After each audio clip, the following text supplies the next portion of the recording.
good evening, everybody. Good morning and good afternoon. So, whatever you are listening us, viewing us, watching us. So, thank you for your time. Thank you for joining us today. And this episode, it is Light in the Dark, the Return of a Spiritual Sun. So, today it is 3rd of December 2025. And Julio Carvalho is with us as our special guest today. And it's wonderful to share this moment with these three wonderful people here with me. So, good evening, Julio. How are you, my friend? Doing well. Thank you so much for inviting me. It's a pleasure to be here. Good, good. Good evening, Elsa. How are you, my dear? I am very nice indeed. Happy to be here once again, especially with Julio, that brings to us so many insights, so many clarification regarding our theme, the last one and today.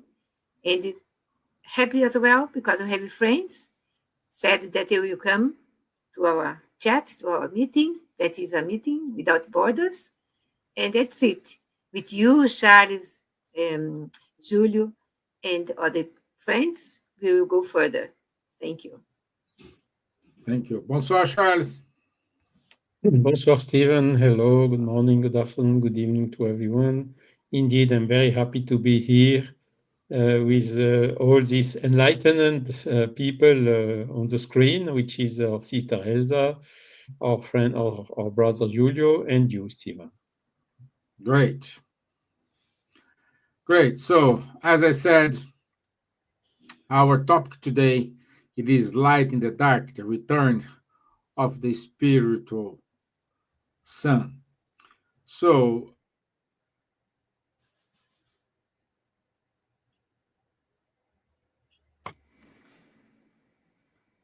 today, Oh, he's back.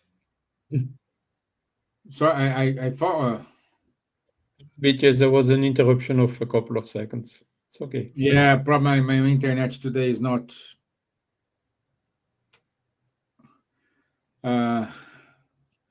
Okay, okay.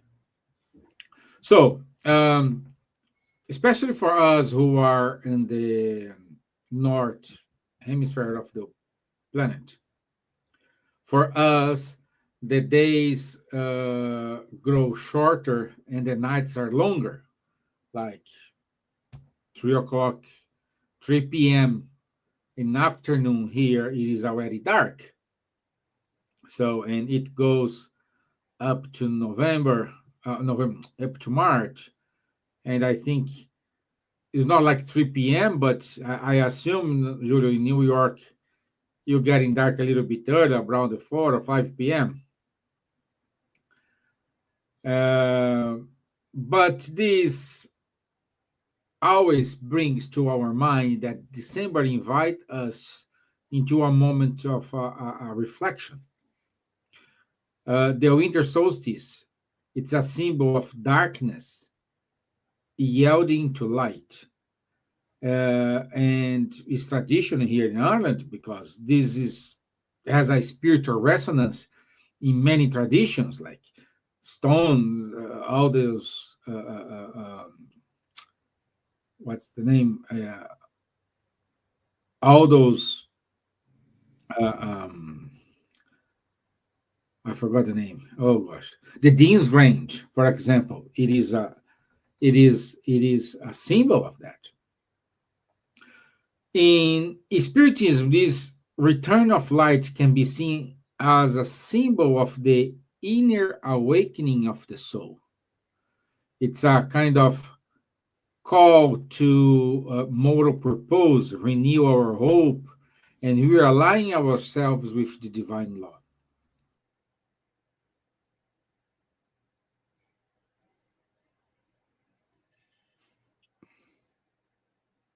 Again, Look short around us. interruption, I assume. Yeah. Stevan, He's back. Okay, back. So today we reflect on the spiritual light that guide us through dark times, not only the world around us, but within our unconscious. Just as physical sun begins to return, we too are called to bring warmth, clarity, and truth into our thoughts, actions, and our relationships. So, saying that, um, let's start with our guest today. And Julio, how can how can the metaphor of light returning after darkness apply to our spiritual growth? Stephen, if you allow me, my friend, I think we can elaborate just a little bit on the astronomy part of this question because it's so interesting. Uh, People nowadays might take for granted how good it is that we have calendars, we have GPS system, we have our clocks to measure time, and therefore our lives, at least in that sense, is guaranteed by technology.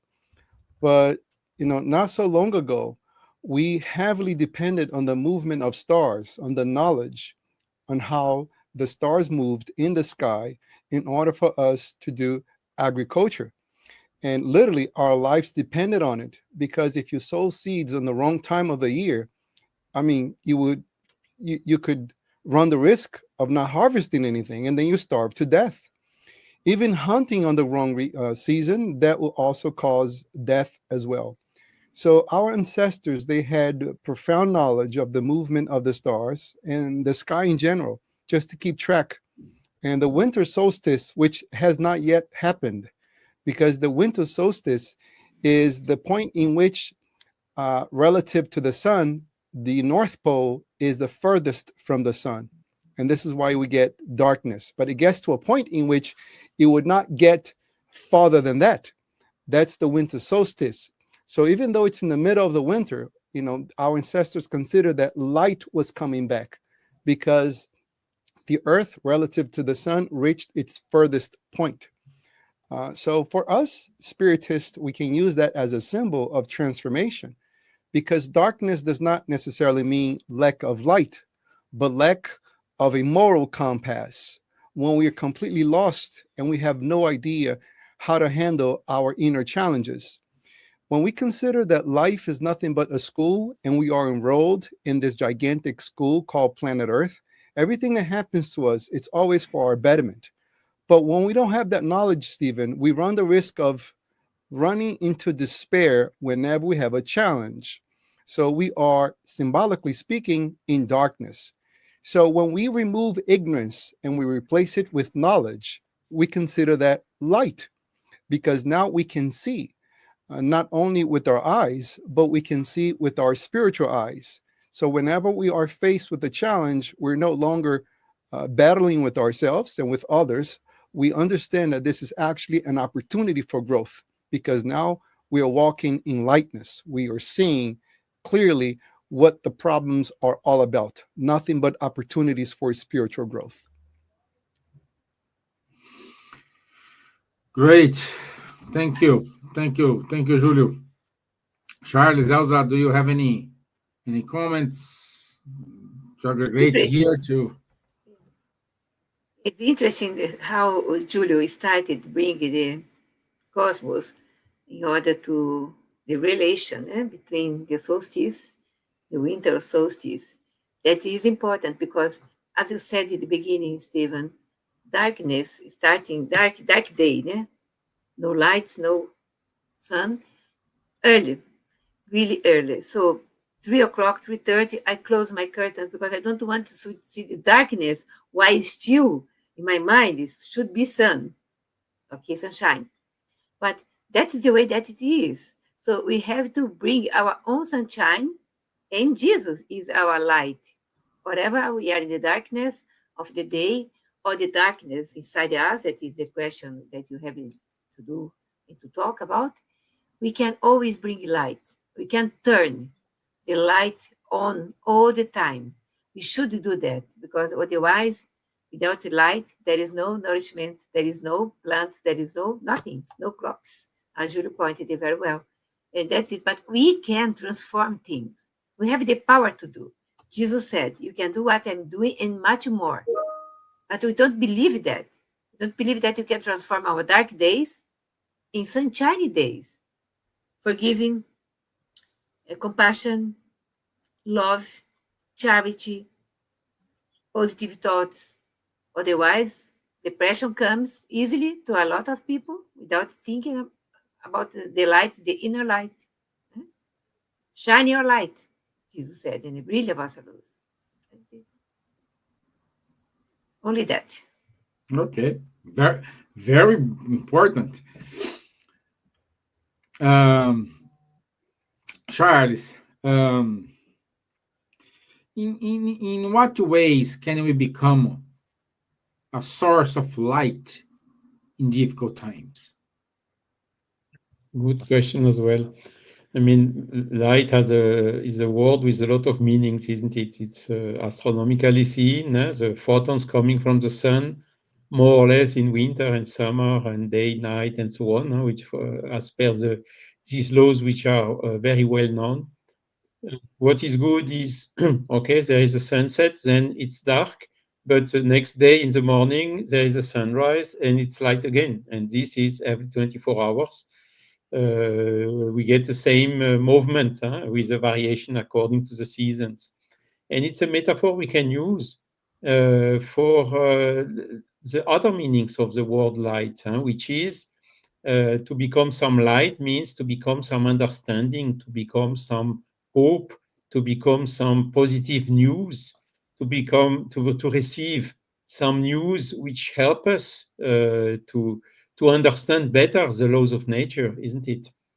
And in this way, when we talk, we as individuals become source of light, is when we can, if we get some light, some understanding about the natural laws, that we can spread them around us. And we explained it several times already. Spirit is body of knowledge. There are several basic principles. The existence of God, not this old man sitting on a cloud, but as a primary source, a supreme intelligence, and the first source of all things, creator of all which exists in the universe, which is infinitely good.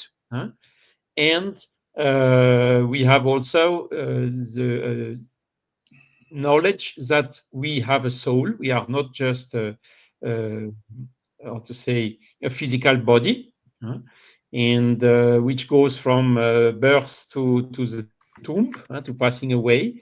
But we are much more than that. We have also a soul that survives at what we call death, and that goes back to the spiritual realm before, after a certain time, as per the will of each one, coming back in a new body, a baby's body. So this is what we call this light, giving us hope.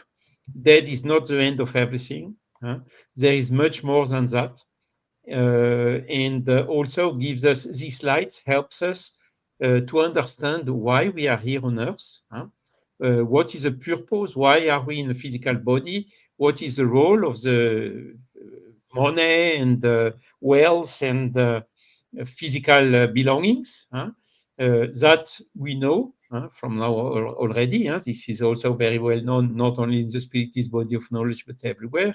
The day we go back in the spiritual realm, we don't take a single penny, a single atom of our physical body with us. We take our soul with exactly what we can call this light, means this conscience, the knowledge, the goodness, the love we have, the true friends, brothers, all this we keep with us. And this is, how to say, this so-called light, spiritual light, as per we are now more than 4 years live every week on this channel.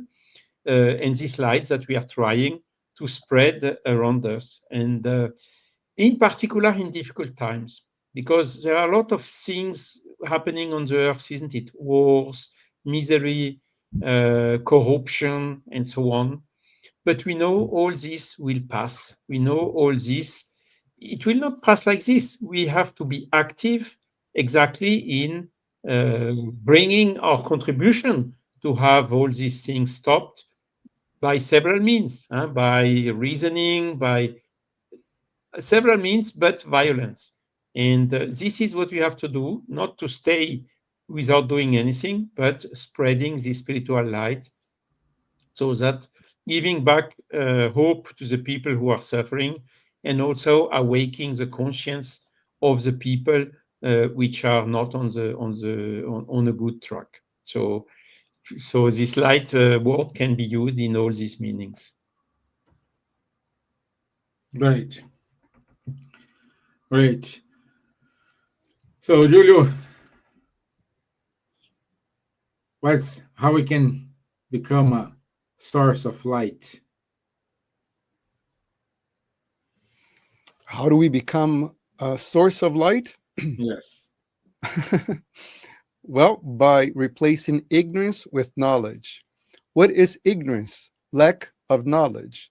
And anyone nowadays have free access to YouTube, so they can draw upon lots and lots of knowledge, including academic knowledge. Harvard, for example, offers all its free courses all courses for free.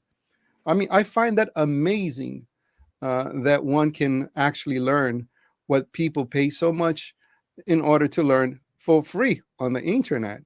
So by gaining knowledge, we become a source of light, because when we lack knowledge, we're bound to make mistakes. There is a book written by the medium Francisco Xavier, and the spirit who wrote through him, his name is Hilario Silva, and he talks about a mansion in which there are so many people, and it's night and it's dark. There's no light in that mansion, so everyone is butting heads. People are screaming. They're in a state of despair. So someone who's walking outside that mansion, Steven, notices, how noisy and disturbing the whole picture it is. So he enters with a single candle. And once the people are able to see just a small fraction of light, but they still see light, they're all able to walk out of that mansion. And now everyone is calm. So this is also a symbolic lesson for all of us, that when you bring your own amount of knowledge into your family, into your place of work, into society, you might be a small candle. Still, people can walk out of their darkness by watching what you're doing with your own life. Because words can always guide, but there's nothing more powerful than your own living example of what others should be doing with their own lives. So when you are facing moments of darkness, you show them how to behave. And then you're giving them hope, you're giving them knowledge on how to do the same. So you become a living letter of Christ. Our friend Elsa mentioned Christ. And it's very interesting because a lot of people, they will celebrate Christmas in about, 22 days. It's December 3rd. And winter solstice is actually December 21st. And much of the things that we do today, it's in relationship to what people did in the past to celebrate winter solstice. Much of the Christmas rituals, it's nothing but a repetition of what people did back in those days to celebrate the winter solstice, like the coming of light. And when the Emperor Constantine in the year 313 decided that Christianity will be the religion of the empire, he picked a famous date, which was the winter solstice and all the celebrations afterwards, to transform into Christ's birthday. So this was just a historical convenience for the Emperor Constantine to make the December 25th the birth of Christ. But did Christ really born on December 25th? No, he didn't. Historically speaking, we don't know for sure when was the exact date. But is that important? Not at all. The important thing is that he brought light into the world, because whoever walks with Christ will not face darkness. In other words, whoever knows what life is all about, you would not face despair. Well, let me get something straight. You will face difficulty. Let's not confuse problems and despair with difficulties. Life is made up of difficulties, that's for sure. Otherwise, it wouldn't be a school. But the major difference is when you gain light through the knowledge of Spiritism, you know how to handle your problems. And that's how you become a source of light, because you are being a living example of how you overcome each challenge that you face, because you have the conviction that none of this happens against you, but for you, for your growth. Therefore, they are not problems, but rather opportunities for growth. Wonderful. Wonderful, my friend. Thank you. Thank you. And my dear Elsa, it's connected with what Julio and Charlie said, but how can we encourage others who are in the dark, emotionally or spiritually? Basically, what we are talking since the beginning is about darkness, I think, in the human, the person, the soul. Okay? And according to Spiritist philosophy, every person is on their own spiritual journey, experiencing challenges that help them grow. Lessons and what Julio just said, no? When someone is in the dark, whether emotionally or spiritually, it is often a call for patience, understanding, and compassion from those around them. Otherwise, it can be a hell. Encouragement begins with presence and listening. And Spiritism teaches us that sincere attention and a kind word can awaken hope and trust in someone who feels lost. We can offer guidance not by imposing, but by sharing experiences, shedding light and understanding, remembering that the law of free will allows each person to choose their path. Prayer and the study of the gospel, whether practiced individually or in the home with a family or kids, are powerful sources of strength and guidance. The gospel brings comfort, inspiration, and practical examples of love and forgiveness. And Spiritism emphasizes that even small acts of devotion at home can illuminate hearts, helping those in the dark to reconnect with their inner light. So there's a lot of hearts in pain around us, but sometimes we did not notice because we are so focused in our own problems, in our own pains, in our own darkness. And Joana de Angelis brings a lot of insights how to deal with this situation that is not good at all.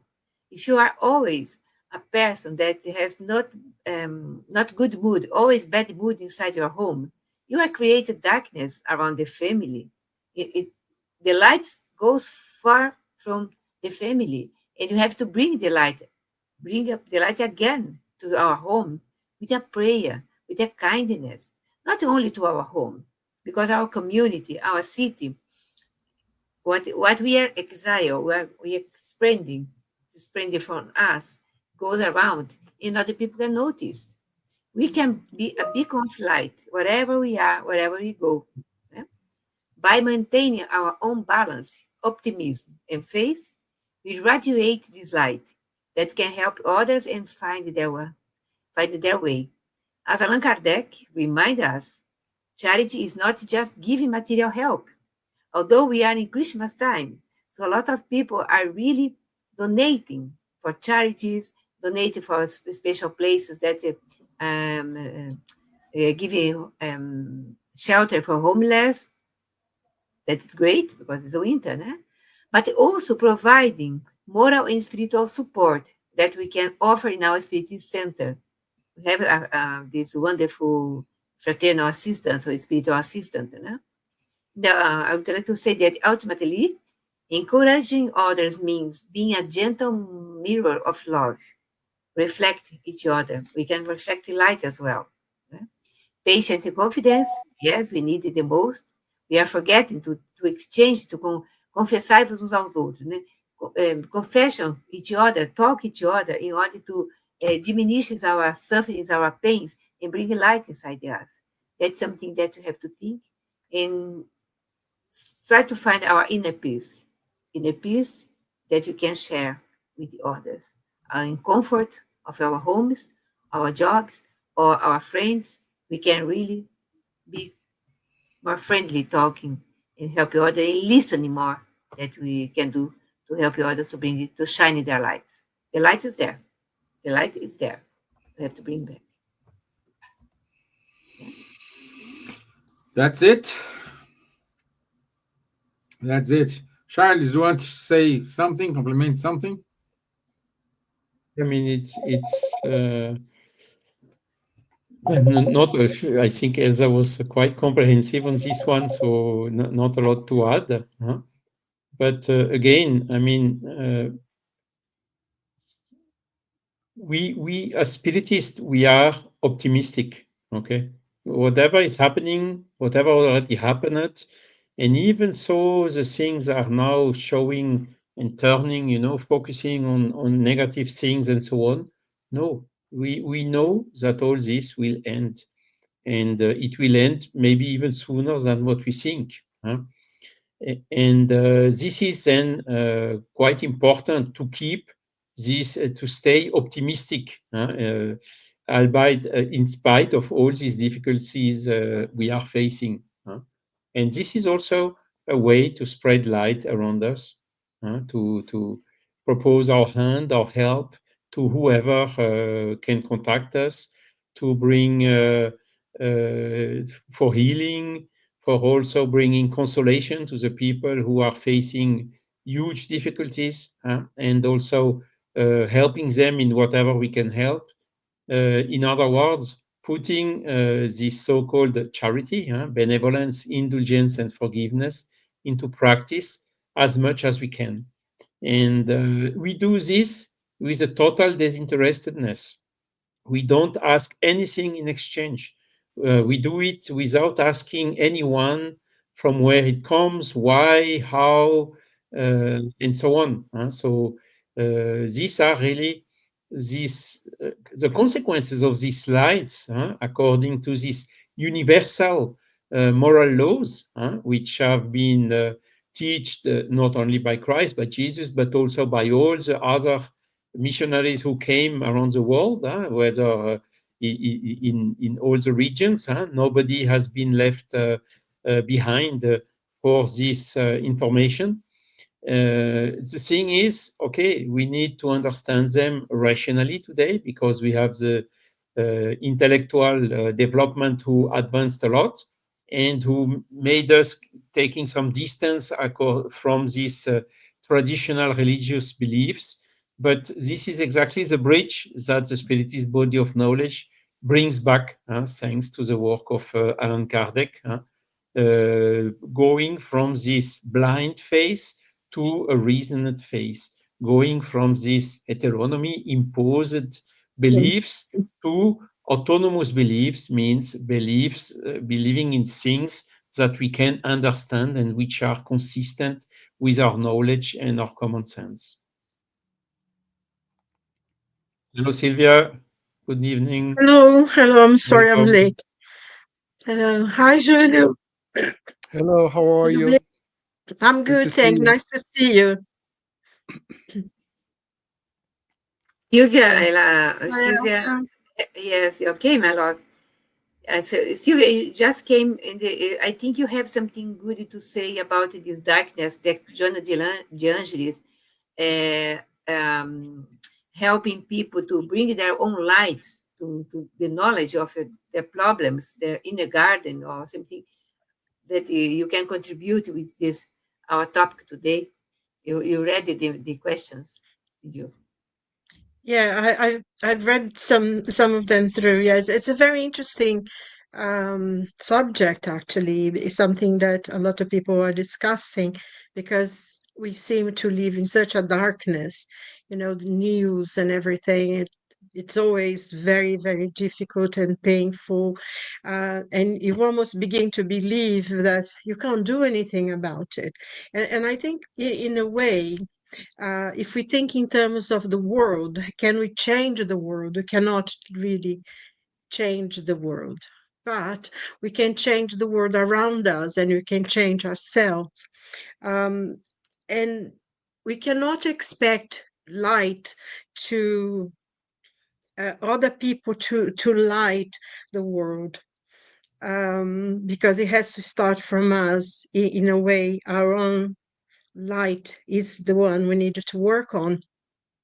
It's important, for us, I think, to be aware of it and not to become despondent. And light, we need to work on it ourselves. We have to overcome the negative thoughts that sometimes comes to us, not only our own, but we also, once we start going to this very negative kind of feeling, we'll be, of course, we have a lot of the spirituals influences as well that makes it feel bigger. But we need to learn to be positive to the things, as bad as they are. There is always something to learn from.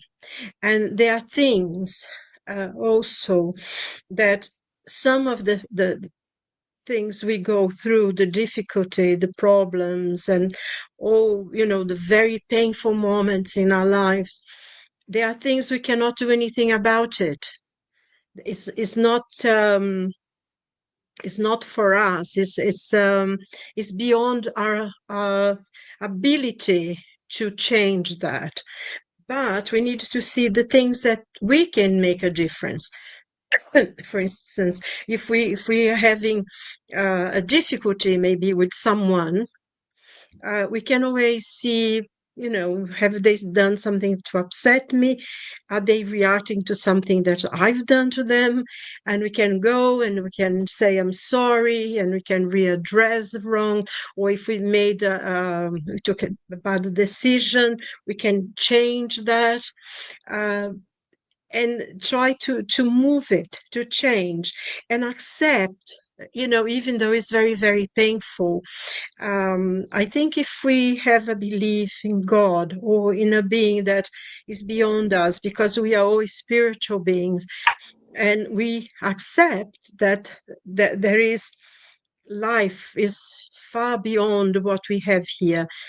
And we also have the learning that we have come to this earth for a purpose, to learn some lessons. So accept the things that are not up to us to change, and not be angry or fight with God and all kinds of things that sometimes we tend to do when we need God the most, is when we abandoned God and and all the spiritual benefits that can help us. And it's interesting that you talked about Gibbons and light and everything, because this week we were studying the book Plenitude, and Joanna makes a very interesting point. She said, because we have to build our own light. We have to create this light within all of us. Our own spirit has to have the light. And this light is all reaching. It cannot, it overcome darkness. The light within, the light that we create within ourselves, because as children of God, as we know, we have this light within, and that is the light that will shine wherever we are, no matter who we are, rich, poor, whatever. This light within will overcome all the darkness. And I think this is very interesting. And if you think about in terms of what Jung said, he said we cannot become enlightened by imagining figures of light, but by making the darkness conscious. So it's for us to see that sometimes we have a dark side and we can work on it and make it better, but not going down and say, oh no, I'm a bad person, I'll never do anything. No, accept that sometimes we make mistakes, that sometimes we have a little darkness within.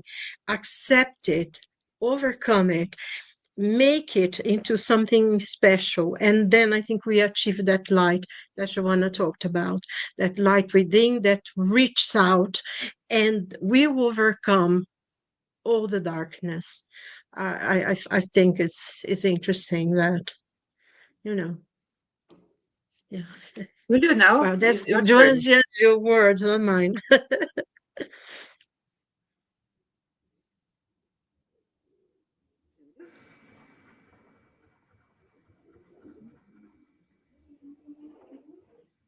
Está me ouvindo? Yes. Okay. No, just to say that if you have things to add in the comments of Silvia regarding what Joanna D'Angelo said, you can be delighted. You Yes. can. Yes. What we can add is the fact that our perception, the way we see things, shape the way we think. And our thoughts, they shape our emotions, and our emotion shapes our action. Let me repeat that. Our perception, the way we see things, shape the way we think. What we think shapes the way we feel, and what we feel shapes what we do. So when you sow a perception, you reap a thought. When you sow a thought, you reap an emotion. And when you sow an emotion, you reap an action. So everything comes from your perception. So let me share with you guys that for 12 years, I worked in the jail system here in the US, in New Jersey. And during that time, I provided psychotherapy for approximately 23,000 inmates. And it was very interesting to see how most of these individuals, after a while, realized that the best thing that happened for them was to be in jail. Now, obviously, when they first got into jail, they thought it was the worst thing that happened to them. But as their mind cleared, especially when they're using drugs, they realized, oh my God, I was saved. Instead of being put into jail, this was life's way of saving me. So in the beginning, they thought coming to jail was darkness. But as they moved forward and their minds were clear, especially from the influence of cocaine and heroin and all these different substances that alter the way you think, they realized this was the best thing that happened for me. So perception is very important, the way we see things. And this is how Spiritism completely changes our perception about life. And this is on a personal level. But my friend Elsa, what I'm really concerned is that at times we mixed up being good with being naive. These are two different things. Being good does not necessarily mean that you are a naive individual. So for a lot of people, they can change their perception of themselves in order for them to change their lives, but they still see the world under darkness. And what I would suggest to this individual is to check your perception. What are you watching? What is it that is shaping the way you think? Because, we have ample evidence that there are social engineers, people who want to mold the way we see the world and we see things. For example, Steve Jobs, for 15 years, he went on to say that the ice caps would melt. And as a result, coastal line cities will be underwater. Believe me, I literally met individuals who refrained from having kids because they thought the world is going to end. And now 3 weeks ago, Steve Jobs himself came out and said, listen, it's not going to happen. The world is going to go on. Global warming, something that we should keep an eye on it, but it's not going to be the end of the world. Now, he comes out after 15 years of scaring people around. So if your perception is that the world is going to end, obviously you're going to despair. That will shape your decision. You might refrain from doing important things that will shape how you live your old life. When you go back into the 50s, for example, what's your perception of the world? Well, there were a lot of people who they make a profit on doomsday. They always create the most negative picture ever. And the amount of people back in the 1950s who predicted that we would starve to death, there will be world famine, and a lot of people were so anxious about this very negative future that shaped their professions. It shaped if they got married. It shaped how many kids they had. And nowadays, we're in the year 2025. And what are we experiencing as worldwide? More people. And this is fact, statistics. It's not my belief, because how my friend Charles put really clear, Spiritists, we're not concerned much with belief, with concern with reasoning and logic. And what we see here through statistics is that we have more people who die of overeating than starvation.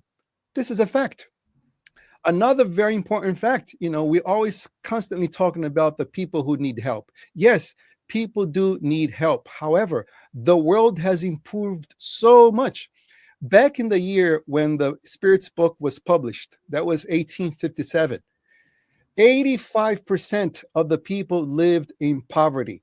What that means, if you had 100 people in the entire world, 85 people were poor back in 1857. This is the year 2025. And the statistics is only 9% of the people are poor. Meaning, if we had 100 people in the entire planet, only 9 are now in poverty. Now, this is a lot of improvement here. The world has improved so much.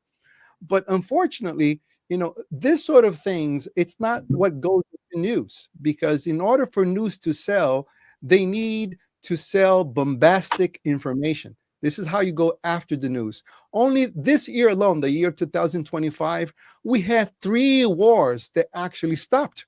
One of these wars was going on in Europe for 27 years. Did you hear that news? No, you didn't, because the goal here, unfortunately, is not to inform, but rather to make people scared, because scare keeps you attuned to them. So I would suggest to people to please be very careful with what you see, because your perception shapes your thinking, your emotions, and your actions.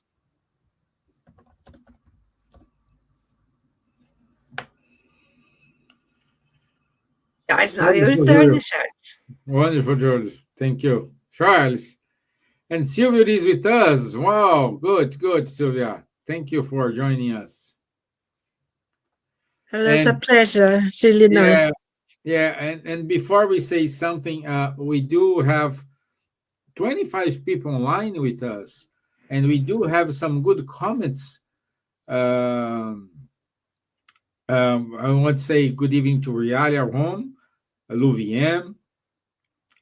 Martin said he's loving that we have to build our own light. Also, he said definitely need to expect and build on things that make our light brighter. I agree. I see everything good and bad as a blessing. Very good, Martin. Thank you. Also, Severina says thank you for the great lecture. So,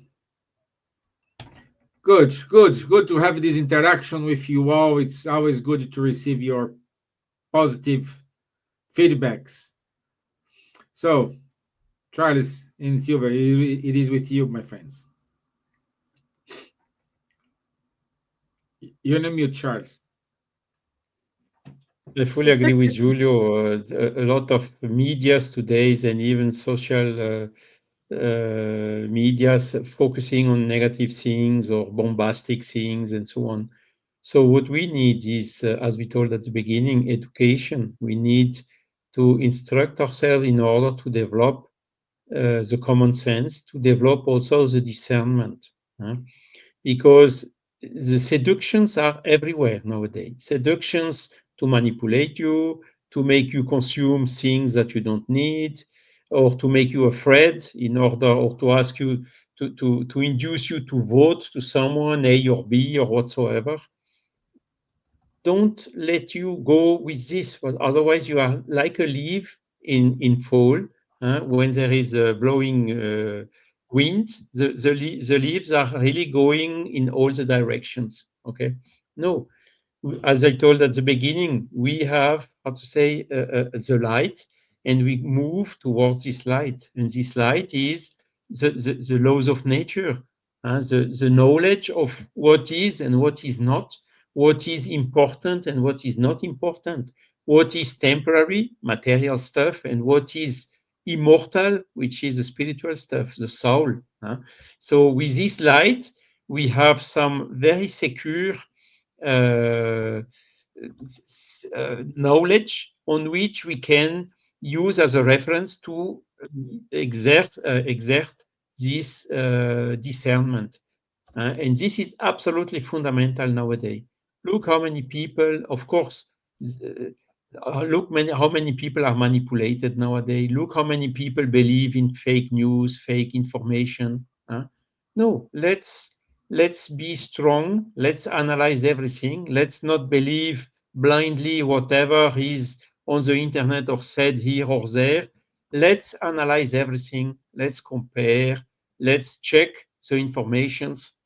Let's use this discernment to determine whether it makes sense or not. Is there some hidden interest behind this action, as Giulio just explained, how to make audience into these news channels? And let's not fall into these traps.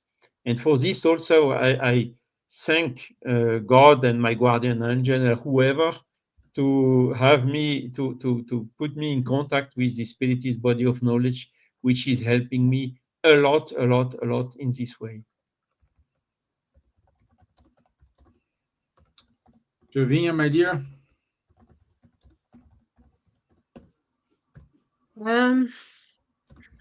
Well, this is thinking about again light and the influence that we have. As I said before, we needed to create our own light, because that's the only one we can manage and we can work on.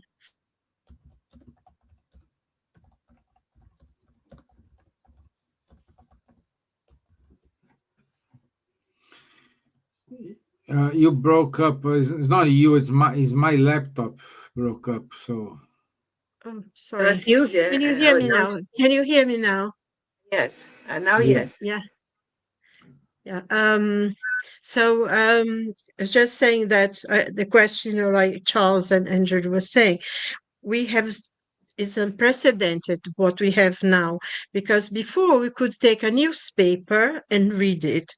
And, some of the papers that used to be extremely important for us to read, they were very, very conscientious in distributing the news. But now it's so quick, and we have so much fake news because everyone can put out their news, and especially social media, that I think can be extremely detrimental to a lot of people. And it may be going to what Julie was saying before, being afraid to the point that you would not even have children or wouldn't live in places, and work from fear, because that's one of the things that you can control people through fear, or something horrible, what's going to happen. This really frightens people. And I think some of the media use it all the time. It creates these enemies and things, to the point that most people now are afraid of everything. And going back again, we needed to really sort out what we want to see and what we don't want to see. Some of the news, is not worth watching, although we needed to read some news because we need to be aware of the world where we live, but really learn how to filter this and try to connect to what is good. Because I think one of the things we find, yes, the world is difficult. There is a lot of bad things happening. There is a lot of things that, even 5 years ago you didn't find. But on the other hand, I always think that there is more good people in the world than there is bad. Because if the number of bad people were greater, I don't think we could survive. And I think Julio made a point as well that I thought was very interesting, when he said that to be good doesn't mean that you be naive. And I think this is a very important point, because goodness, as far as I can understand from the teachings of the Spirit, is something that you do in a very conscious way. You determine yourself, I am going to act in a good way, in a correct way. I'm going to reach out to other people, and I'm going to do to them and respect them the way I would like them to respect me. Is something very, very conscious. And I think if you have that kind of purpose in being good, you're not naive, because being naive, you can accept anything without judgment. And we need to be able to judge things, to see what's good and what's bad. And somebody's asked me, yeah, but you talk about goodness and badness, and how do I know when I'm good, and how can I be good, and if I'm being good? It's questions people sometimes ask. And how, I think, to me, is, how do I know I'm being good? Or because then I think, am I being treated the way, am I treating someone the way I would like to be treated? Am I respecting them, their way of thinking, even if I don't agree with them? And sometimes it's a bit difficult. And I think that's part of being, like Kardec says, that being a spiritist is not that being perfect, but he knows us for the effort that you make every day to be better, to be good. And I think that's what we have to try to improve. And going back to the questions, I think 919 of the Spirits book, when he says, every night, I think it's Saint Augustine who says that, Saint Augustine of Hippo, actually, he says, I look back in my day and see what I've done. If I've done good, could I've done better? And I think that's one analysis that we have to see about for ourselves, goodness, because that goodness will create light. And if we treat people with respect, they will treat us back with respect. And if they don't, we move away. And at least maybe one day they will get into it. It will be like the seeds. One day it will grow when the person is ready. The important thing is that we treat others with the respect that we would expect them to give to us. And I think that's what, the light that comes. And also, I think one of the important, going back to one of the questions you were discussing, how do we spirits, from the disconnected spirits, can help us? Because if we create this ambient of peace, of harmony, they will help us. They will be around us, giving us incentive and helping us to fulfill our own decisions. Or the other way around as well, doesn't it? It works the other way around as well.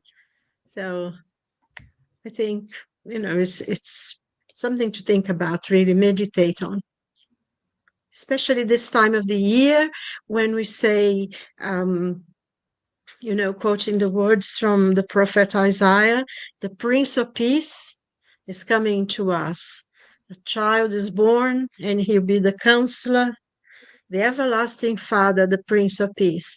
And we are now in the Advent waiting for, of course, probably was not the day, but is the time that we remember that the Lord of Light came to the world. So I think it's a wonderful time of the year, really. Like the song says. Right. Yeah. Exactly. I do really like this time of the year, especially for the messages and uh, especially with the messages. This time of the year getting late, getting dark early, so I like this. I to be honest. And also, we do have here some comments. Uh, Juana says, it's one thing to do good, and it's another to be a fool and let others take advantage of the good you do for them. Martin commented on her saying, true, Juana, but you never be a fool. Those who take advantage will inevitably be held accountable in this life or the next. Yes, so it's good. Um, it's good to have all these interactions, and we are 4 minutes left, and I think it's time to make the run for the final message. So let's start from my right one. So, Charles, what's your final message for today? Final message is again, stay optimistic, don't worry, go study, listen, investigate, listen to your heart, come closer to your guardian angel, put you in synchrony with him. Try to become every day a little bit better than the day before. And with this, you will unavoidably move towards light. Thank you. Thank you. My dear Julio, what's your final message, my friend? Well, since I brought the issue that we should not be good and at the same time naive, these are incompatible positions in life. Let me just clarify. So, what our friend made our comment that you should be good but not being fooled by someone. In part 4 of the Spirit's book, we have hopes and solace. And one of the questions that has to do with ingratitude, this is question 938 of the Spirit's book. And it talks about the fragility of friendship ties and receiving ungratefulness. This is a situation in which you help someone and that person not only says thank you to you, but they actually stab your back. What do you do now? Does ingratitude hurt? Of course it does. But the question gives us a very powerful answer. What do we do when we are good to someone and they betrayed us? Well, first of all, we should be really aware that the good that we do to others, we're doing it to ourselves. We're not naive. We know that when we sow something positive, we're going to reap something positive.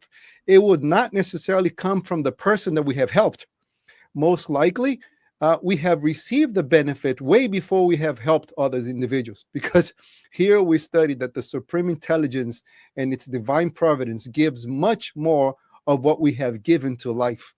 So we are, in great debt. But when we help someone, we are really helping ourselves, Stephen. This is why Allan Kardec, in his wisdom, said that without charity, there is no salvation. In other words, when I help other people, I'm actually erasing my own moral debts. So I should be happy that I have helped someone, not what they have done with my help. If they were ungrateful, that's their problem. I agree with what the other person replied to the person who made the comment, because ungrateful people are selfish, and eventually they're going to meet other selfish people. That's what the answer gives. But most importantly, it's the fact that when we do help someone else and they are ungrateful to us, this could be a test of our true goodness. Are we helping someone because we are making an investment, or are we truly helping someone? For example, let me speak money-wise because it's easier to exemplify. If I help someone just because they're rich, in the back of my mind, consciously or unconsciously, I'm saying, I'm going to help this guy because next week I could be in trouble and he has the means to help me. So was that truly help or an investment? Well, it's probably an investment. But if someone who's poor asks me for help and I don't help, well, maybe it's because I know that person cannot help me back. So ungratefulness is a way to test if I'm truly helping someone or I am investing on someone else by guaranteeing my future. If I help someone who can help me back, maybe it's not truly help. And we can only exercise virtue by practicing. And that's how we are approached by people who are in need of our help. And the more we help, the more we are helping ourselves. But remember, if you help someone and they fooled you, that was their problem. But if you keep helping someone who you know is going to fool you, that's your problem. Being good does not mean that you are naive. And thank you all for listening and inviting me to this show. Thank you, Julio. Thank you. My dear Silvia, you're the next. Okay, just very quickly, the thing for Juana, the thing as well that being good, it doesn't necessarily that you have to say yes all the time. If some people are difficult or you know that they're going to cause problems, it is okay to say no. You know, we can we need to see our own protection as well. Being good does not mean that you have to be all the time, serving others, but sometimes you need to say no. It's important to learn that. It's just saying goodbye. Thank you very much. I'm sorry I came in late. It was a very interesting conversation, and I wish could be earlier. But just think positive, think light. This is a season of peace. This is a piece of love. And I know a lot of people says, oh, it's very commercial. It is commercial, can be as well, but make it a little more sacred for yourself. And never forget that even though it's commercial, they're always buying something to give to somebody else. So even in the commercial, there is some positivity on that. And anyway, just I wish you all a lot of peace and light, and may God bless you all. And thank you for inviting me to be here. Thank you. Thank you. My dear Elsa, she has another meeting, so she needs to run. So let me share our announcements here for next week.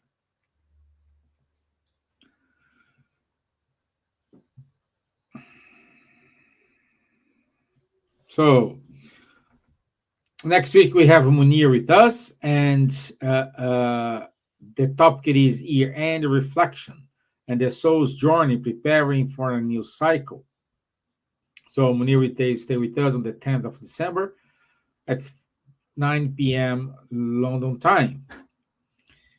Also, every Saturday we have the Mediums book online study at 10:30 a.m.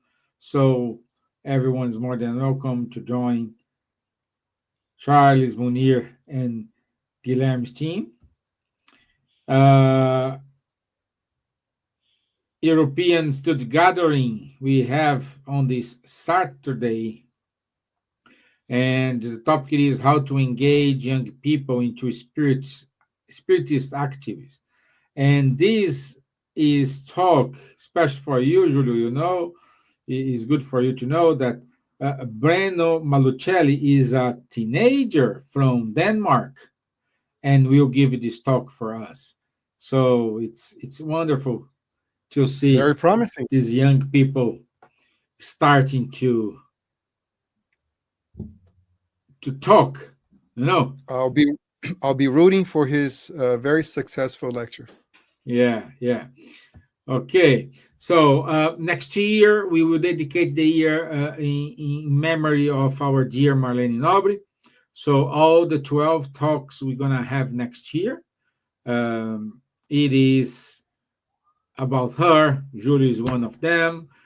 Also Charles and Silvia will talk about Marlene Nobre, which was a wonderful person among the Spiritism movement, especially the international Spiritism movement. Please keep reading Spiritism magazine. It's free. You can find the latest edition on this website. And please support BUZZ, Spiritist Society, Irish Spiritist Federation, and the Spiritism movement, Francophone movement. In those websites, you are more familiar with which spirit center is close to you. And please keep listening to Cardiac Radio. The slides are not moving anymore. Oh no! Probably it's my internet because it's moving for me. So yeah. Oh, I stopped sharing. Okay. Anyway, thank you, my friends. Silvia, thank you for making today. Julio, thank you so much, to my be friend. here. And I'll see you all next week. Thank you. Nice to see you, Julio. Nice to see you, Charles. Bye, Silvia. Bye, Charles. Bye, Steven. God bless. Bye, Steven. Bye-bye. Bye.